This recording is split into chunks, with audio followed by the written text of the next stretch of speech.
नमस्कार दोस्तों, आपका अपने YouTube चैनल क्लास टीचर बहुत बहुत स्वागत है। यदि आप क्लास 12th के स्टूडेंट हैं और आप बोर्ड एग्जाम की तैयारी कर रहे हैं तो आपको महावीर प्रसाद द्विवेदी जी का जीवन परिचय तो भाई कंपलसरी है, आना ही चाहिए। इस वीडियो में हम लोग महावीर प्रसाद द्विवेदी जी का जीवन परिचय पढ़ेंगे, बहुत ही सरल और सिंपल भाषा में और बिल्कुल छोटा सा लेकिन एकदम पावरफुल रहेगा। छोटा पैकेट बड़ा धमाका जैसा होता है, बिल्कुल वैसे ही पढ़ेंगे। और आप इतना भी लिख के आ जाते हो एग्जाम में ना, तो आप ये समझो कि आपका नंबर कटने वाला नहीं है एग्जाम में। ओके, तो हम लोग स्टार्ट करेंगे महावीर प्रसाद द्विवेदी जी का जीवन परिचय। तो हम लोग हेडिंग डालेंगे महावीर प्रसाद द्विवेदी का जीवन परिचय। हम जैसे जैसे लिखते चलेंगे आप भी बिल्कुल वैसे कॉपी में नोट कर लीजिएगा।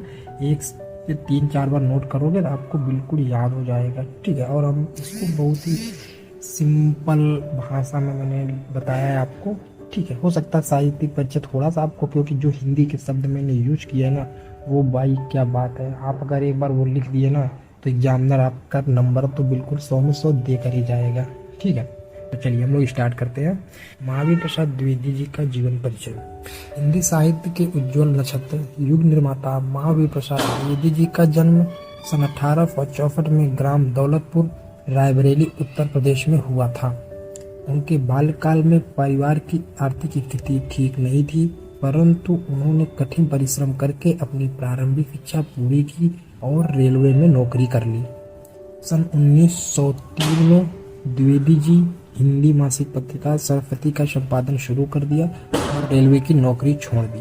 तो आप यहाँ पे ये मेंशन कर सकते हो, जो यहाँ पर सरस्वती पत्रिका का संपादन है ना, यहाँ पे आप इसको अंडरलाइन कर दीजिएगा, क्योंकि बहुत मोस्ट इम्पोर्टेंट चीज़ है ये। तो बहुविकल्पी क्वेश्चन में भी बहुत ज़्यादा पूछ लिया जाता है, ठीक है। तो आप इसको अंडरलाइन करोगे तो एग्जामिनर को पता चल जाएगा, हाँ इसने मतलब बिल्कुल अच्छे से पढ़ा है और बिल्कुल अच्छे से प्रिपरेशन की है अपनी, ठीक है। आगे लिखते हैं। सन 1920 में सन 1920 तक द्विवेदी जी सरस्वती पत्रिका के संपादन के कार्य से जुड़े रहे और हिंदी के उत्थान के लिए कार्य करते रहे। सन 1938 ईस्वी में हिंदी साहित्य महान लेखक द्विवेदी जी इस दुनिया को छोड़ के सदा के लिए अमर हो गए। तो जब यहाँ से आप लिखेंगे सन 1938 ईस्वी में हिंदी साहित्य महान लेखक द्विवेदी जी इस दुनिया को छोड़ के सदा के लिए अमर हो गए, तो इसको आप नेक्स्ट लाइन में लिखिएगा, ठीक है। मतलब पैराग्राफ चेंज कर दीजिएगा, तो इससे थोड़ा सा अच्छा इम्पैक्ट पड़ेगा एग्जामिनर के ऊपर। ओके, तो देख लो है ना कितना छोटा सा, बिल्कुल कम्पैक्ट है, बिल्कुल जो चीज़ें सॉलिड है वही चीज़ मैंने यहाँ पे नोटिस कराई है। आप बिल्कुल इसमें से कुछ काटिएगा नहीं, आप बिल्कुल जैसे मैंने बताया है वैसे ही आपको लिखना है, ठीक है। अब हम लोग हेडिंग डालेंगे महावीर प्रसाद द्विवेदी जी का साहित्यिक परिचय। अब देखिए साहित्यिक परिचय में जो हमने हिंदी के शब्द यूज किए ना, अगर आप बिल्कुल वैसे लिख देते हो तो यार भाई कहना फिर क्या है नंबर में, तो समझ लो एकदम बिल्कुल अच्छे नंबर आने वाले हैं आपके, ठीक है। तो जैसे हम लोग स्टार्ट करते हैं। महावीर प्रसाद द्विवेदी जी हिंदी साहित्यकार होने के साथ साथ हिंदी के व्यवस्थित संपादक, भाषा वैज्ञानिक चिंतन एवं लेखन के स्थापक, इतिहासकार, पुरातत्ववेत्ता, अर्थशास्त्री, समाजशास्त्री, समालोचक और अनुवादक भी थे।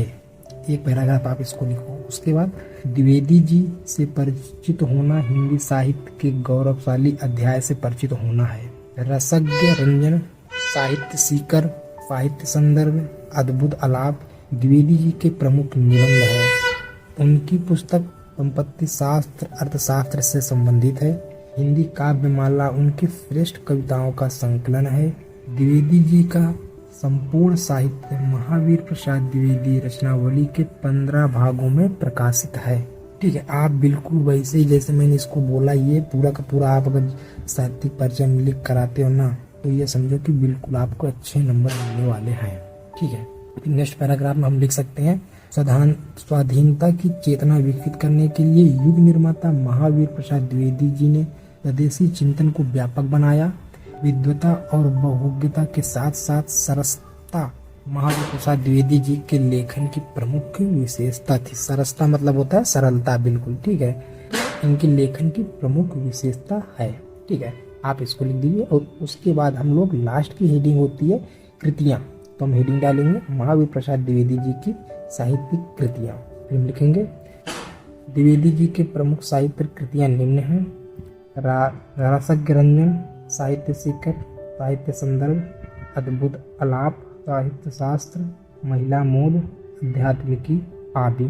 ठीक है, तो आप इनकी कृतियाँ को बिल्कुल याद कर लीजिएगा, क्योंकि कृतियाँ का आधा नंबर मिलता है। कृतियाँ याद करने से आपका यह फ़ायदा होगा कि जब आपसे मल्टीपल चॉइस क्वेश्चन पूछे जाएंगे, जो बहुविकल्पी प्रश्न आते हैं ना, तो इसमें से 1-2 तो पक्का आने वाले हैं। ठीक है, मतलब ये तो आप गारंटी है कि महावीर प्रसाद द्विवेदी जी के किसी न किसी कृति के बारे में जरूर आएगा मल्टीपल चॉइस क्वेश्चन में कि ये कृति किसके द्वारा रचित है। तो आप यदि कृति को सही से पढ़े रहोगे तो आप उसको एक्सप्लेन कर पाओगे वहाँ पे और सही सही टिक मार पाओगे। ठीक है, तो ये समझो कि आपका जीवन परिचय भी याद हो गया और आपकी कृतियाँ की वजह से आपका मल्टीपल चॉइस क्वेश्चन जो है ना वो भी स्ट्रांग हो गया। तो आप कृतियाँ जरूर पढ़ के जाइएगा इनके। ठीक है, तो ये रहा हमारा महावीर प्रसाद द्विवेदी जी का साहित्य जीवन परिचय, जो कि बहुत ज़्यादा इम्पोर्टेंट है, क्योंकि ये तो 100% है, आने ही वाला है।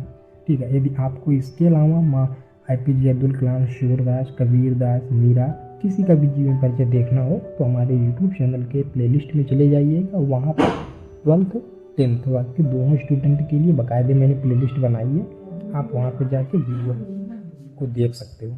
तो इस वीडियो में इतना ही। यदि आपको यह वीडियो अच्छा लगा तो वीडियो को लाइक करिएगा, हमारे चैनल को सब्सक्राइब करिएगा। मिलते हैं किसी नेक्स्ट वीडियो में, तब तक के लिए बाय बाय।